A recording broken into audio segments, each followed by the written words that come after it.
પ્રાયોજક છે cancer healer centre, a new beginning. આણંદના ધર્મરજ ગામમાં કમળાના રોગનો કહેર.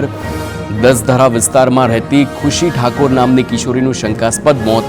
કિશોરીનું મોત કમળાથી થયું કે અન્ય કોઈ કારણથી, તેને લઈને આરોગ્ય વિભાગે હાથ ધરી છે તપાસ.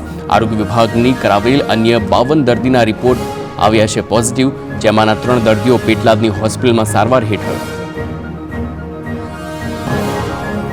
ધર્મરજ ગામમાં પેટલાદ આરોગ્ય વિભાગની 10 ટીમોએ સર્વેની કામગીરી હાથ ધરી.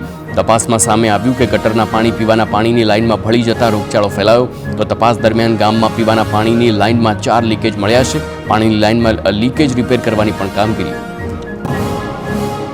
બનાસકાંઠાની ગ્રામ પંચાયતોમાં સર્વર ઠપ થતા ખેડૂતો રઝળ્યા. છેલ્લા 3 દિવસથી રજીસ્ટ્રેશન બંધ થતા ખેડૂતોમાં આક્રોશ છે.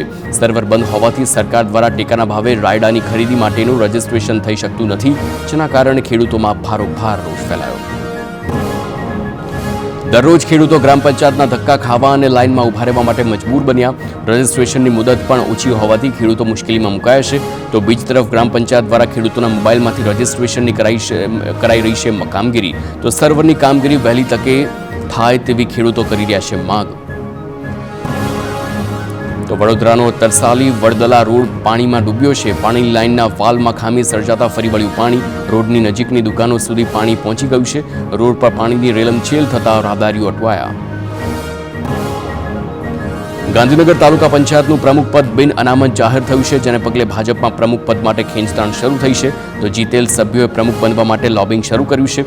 તાલુકા પંચાયતમાં ભાજપે 20 બેઠક મેળવી છે. સૌથી વધુ ઠાકોર સમાજના ઉમેદવારોની થઈ છે જીત. ખેંચતાણ વધે તો મહિલા પ્રમુખ જાહેર થવાના એંધાણ.